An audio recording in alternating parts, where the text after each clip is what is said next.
Hello and welcome to this revision guide to question 2 of your Year 9 end of key stage test. Today we're going to focus on question 2 of the reading paper, one of two papers you're going to face on the actual day. Well, question 2, unlike question 1, will require inference skills.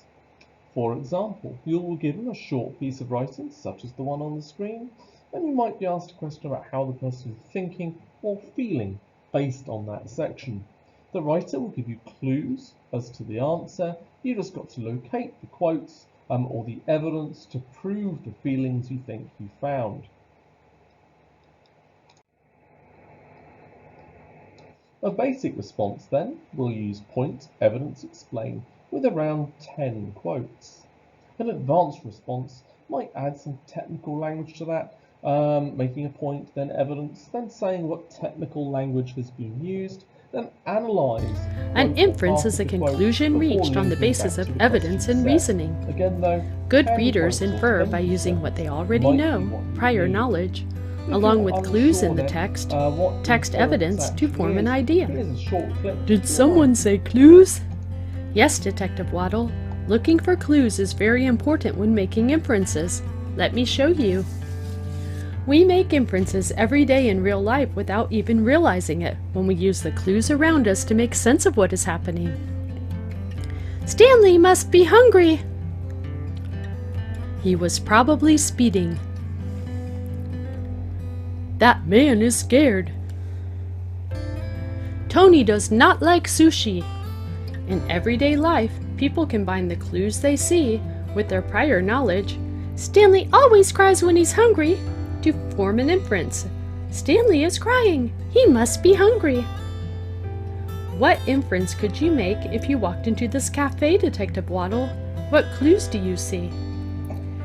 I see party hats. I see presents. I see happy children. And I see a cake with candles. So, Detective Waddle, what inference would you make? Use the clues you see and your prior knowledge to form an idea. I know, she is having a birthday party. The clues are the hats, the presents, the friends, and the cake. My prior knowledge tells me that the birthday girl is the one who will blow out the candles. My idea or inference is that she is having a birthday party. Very good, Detective Waddle. I know how to look for clues and make inferences in real life, but how can I make inferences when I read? That is an excellent question, Detective Waddle. Let me show you. When you read, you need to use the same steps your brain automatically takes when you make an inference in real life. First, you must look for clues, but now the clues are found in the text as text evidence. Then you add what you already know, your prior knowledge, to the situation at hand. Finally, you put everything together to form an idea or make an inference. Let's read a short story and look for clues to make an inference. Shelton was getting hungry. He went to the kitchen where his mom was carefully putting long, thin noodles into a pot of boiling water. In another pot, she was heating red sauce. First, we need to look for clues in the text. What clues do you see? Well, Shelton was hungry. His mother put long, thin noodles in boiling water and heated a red sauce. Very interesting. Now we need to use what we already know, our prior knowledge. But how? Well, Shelton was hungry. When I'm hungry, I want to eat. His mother was putting long, thin noodles into boiling water. In another pot, there was red sauce, so she was cooking something for him to eat. Great idea! So now we just need to make an inference. We can form an idea based on the text evidence and our prior knowledge. I know, spaghetti. Shelton's mother is making spaghetti. It all makes sense now. Very good, I was making spaghetti. Have some. Making inferences can be quite delicious.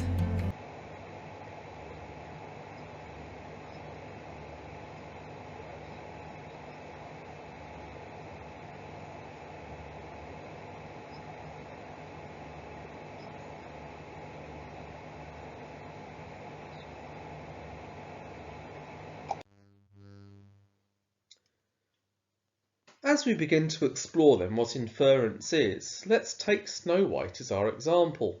The author plants clues so the reader will infer that the stepmother is a bad character. There's plenty of evidence to support this inference. She tries to feed Snow White a poisonous apple, she speaks harshly to mirrors, and she's horrified when she isn't considered the fairest in the land.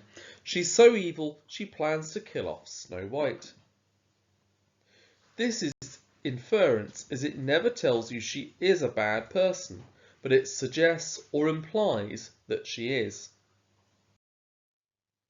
Here are another two examples, this time taken from books.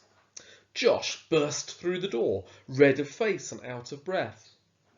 We can see then in that first sentence that John has come in and he's tired.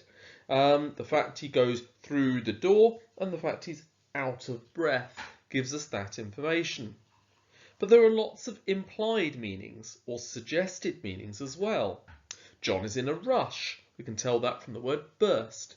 He's excited and panicked due to the fact he's red of face.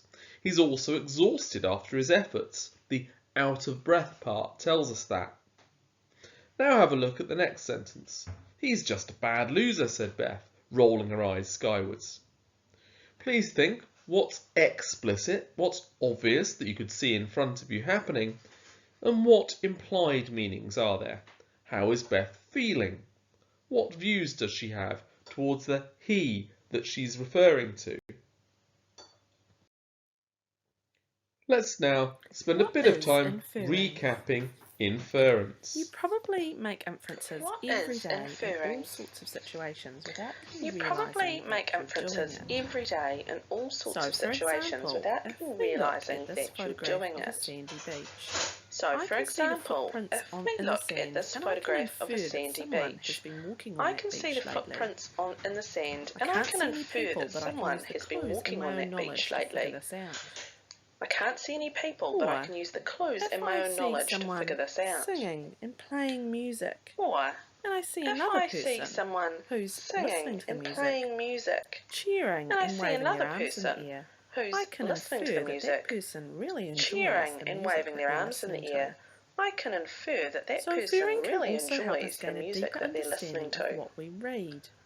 So inferring can also help us gain a deeper To understanding infer, of you what need we to combine read. the knowledge you already have with the clues in the text to To figure out infer, you need to combine the knowledge you already have with the clues in the text So it's to kind of figure like out the reading information between the the author lines. has not told you directly. Let's have a go So it's at kind doing of that like with the reading text. between the lines. Read along with me. Lily Let's have a grinned go at her at mother. doing that with the text. Finally, the day had arrived. Read along with She me. had put on Lily her dress grinned and at her wings mother. as soon as Finally, she the woke day up, had and arrived. now her mother was She had helping put on her her with the dress glitter gel and on her wings as cheeks. soon as she Lily woke up, grabbed the and present now her and mother her was wand helping and her headed with the out the glitter door, gel on her calling, cheeks. "Come on, Mum, we Lily can't grabbed the be present late." and her wand and headed out the So, door, in this calling, text, "Come on, Mum, author we hasn't can't told be me late." what Lily's dressing up as. So, But in I this can use text, some the author hasn't clues told that are me left what to Lily's infer dressing that. up as.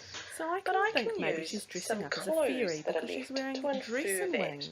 So I And can she's think carrying maybe a she's wand. dressing Those up are as the a things I'd fairy expect because a she's fairy wearing to have. dress and wings. I can also And make she's an carrying a inference wand. about Those are where the I think things I'd she's expect a going, fairy to have. because it says that I can she's also make an grabbed a inference about present where I think she's going. and she's heading out Because the it door says saying that she she's can't grabbed be a late. present So that tells me and that she's she heading probably out the needs to door be saying she somewhere at a can't certain be time, late. and she needs So to that take her tells present me with that her. she That's probably what I'd needs to be expect somewhere at a you to have to do certain at a time, birthday and she needs to party. take a present with her.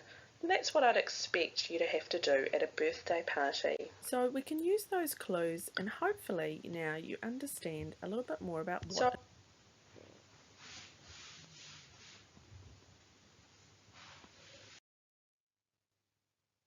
Now let's do exactly the same as that film clip did. Let's take a look at a picture and see what we can infer from it. This is a picture of the town of Aleppo in Syria. It is suffering, but how can you tell? How many bits of evidence can you find in this picture that gives us that information?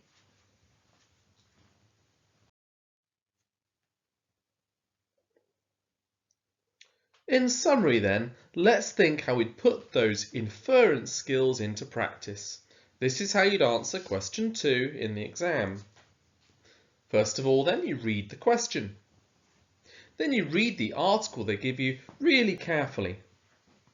You circle the information that you think gives you the answers and check that it links to the number of marks you get. You reread the question, making sure that your evidence fits the question asked.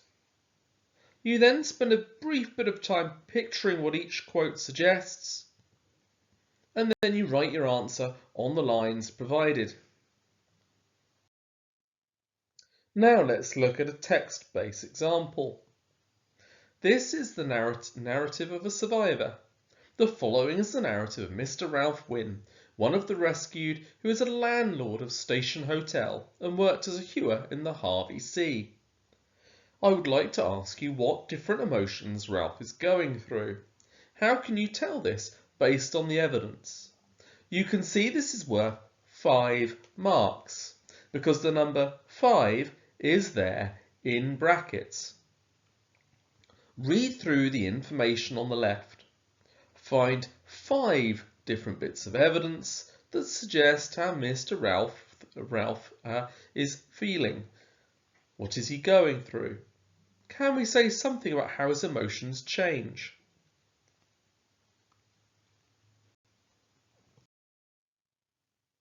Now have a look at the parts I've highlighted in red. Each of these might give us a different answer to the emotions that Ralph is going through. The first one is clearly a simile, what it was like to smother us. This means he might feel claustrophobic or trapped in some way. So we might think he is scared. We can infer what it might be like to be smothered. We are scared or terrified that potentially you wouldn't live through this ordeal. The next quote is, "We lifted him up." This suggests then that Ralph is determined to help. He is then trying to help or support other people around him and lift them to safety or carry them to safety. This suggests he might be committed. He is determined to live through this ordeal. The next quote is, "A man whose head had been blown off a terribly mutilated body." This describes then allows us to picture a corpse next to him. But the order of the information tells us that he might be shocked and horrified at the state of this body. After all, we find out it is mutilated pretty much last thing in the sentence. Moving through the extract, tracking how Ralph's emotions change, we next find out that he wondered if we'd get out. He appears scared or fearful at this point, wondering if he will survive. The last piece of evidence suggests that Ralph is feeling hope. We saw the lights of lamps coming towards us. There then we find a different emotion, one of hope, one of faith, and one that might be relief.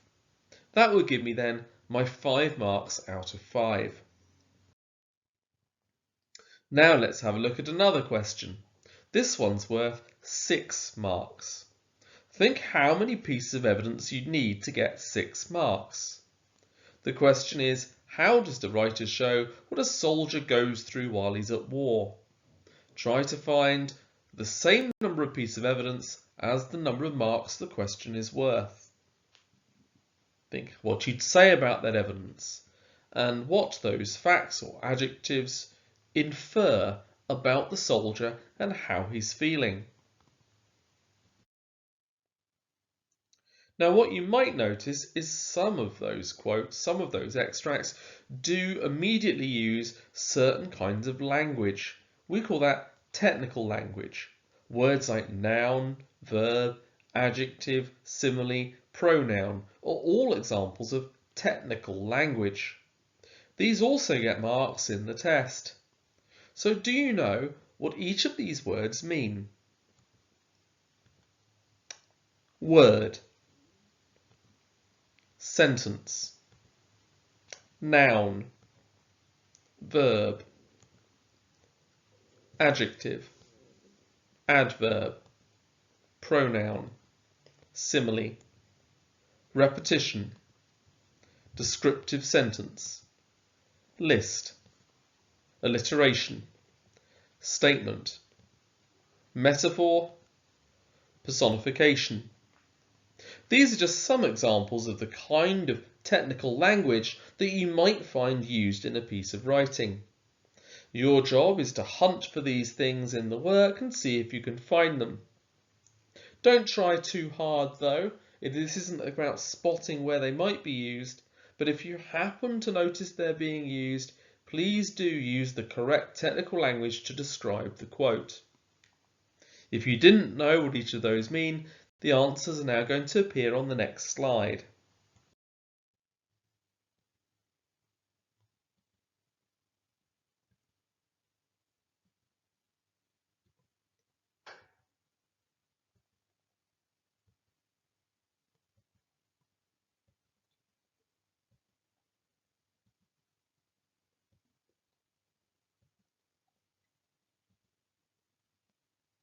If you didn't know what each of those were, please take the time to pause the video and revise and learn this information.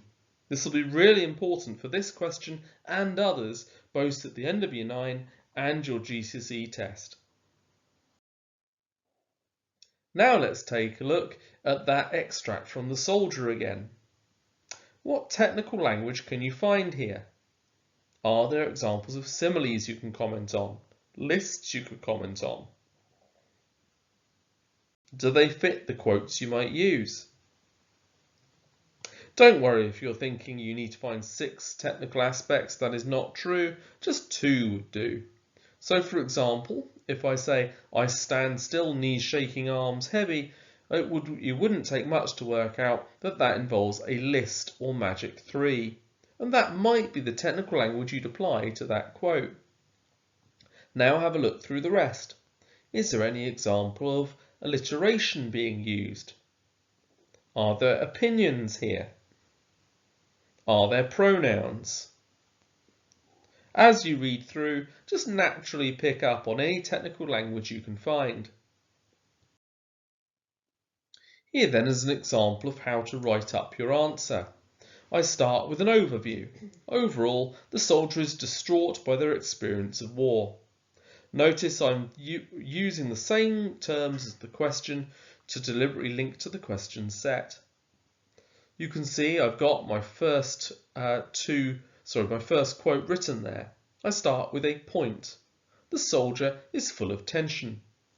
I then go on to use technical language. The magic 3, standing still, knees shaking, arms heavy, suggests to us he almost can't move. Notice I'm using a link to the reader with the word us, and I've explained how the soldier is feeling. I then zoom in on part of that quote by looking at the alliteration stands still, implying he's almost been made dumb by war. Notice then I have explained a full quote and then zoomed in on a small part of it to show analytical skill.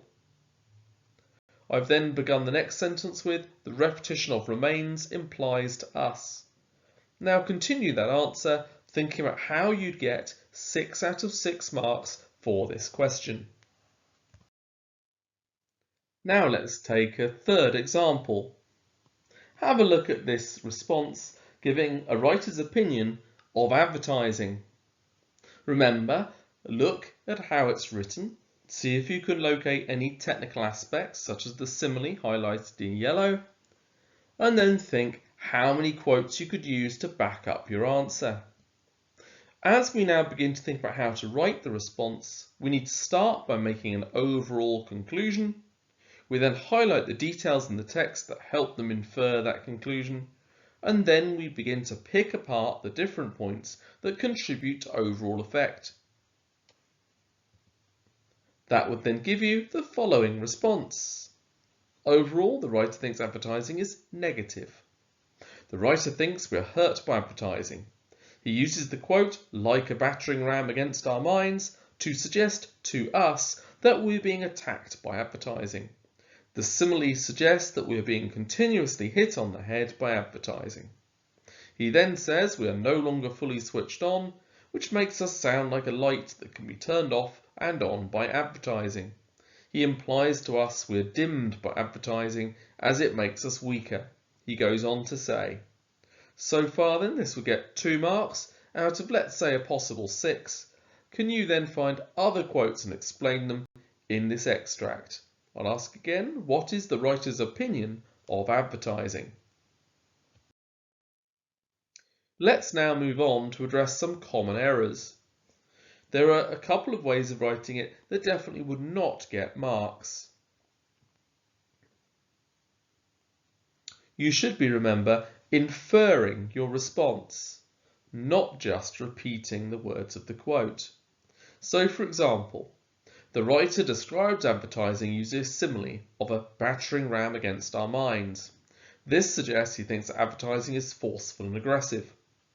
The quote, battering ram against our minds, does not tell us that information, but it's inferred that the writer thinks advertising is forceful and aggressive. So that would get a mark. Remember, an explanation will concentrate on the reason why. If you repeat a word or phrase, you'll score no marks because all you're focusing is on what is being inferred. Here, which is being crossed out, okay, is a bad answer. They describe advertising as a battering ram. This tells us that advertising is like a battering ram and rams into people. This candidate or student simply repeated the word ram in their answer. This does not show they can infer and so would get no marks. Now let's take a look at the final example for today. Question 2. How does Mark Feely show how he feels before his jump? This is worth 10 marks, so 10 quotes will be needed. Take the time to read through the extract.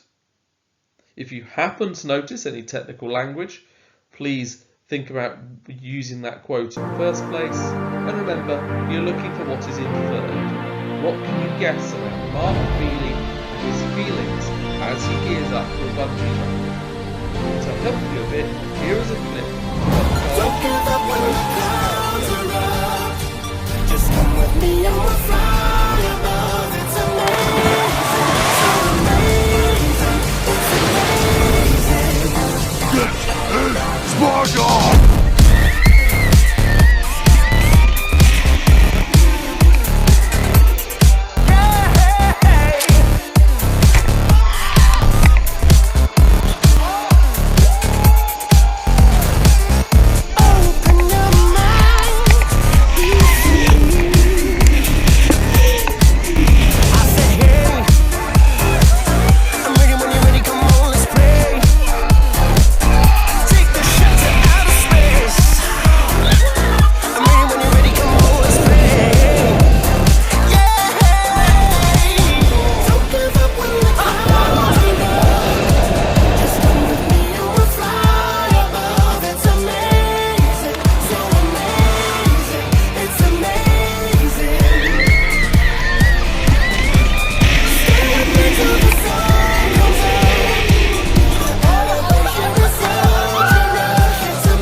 Using that clip to help then, what emotions is Mark Feely going through? Let's just then recap what we need to do for question 2.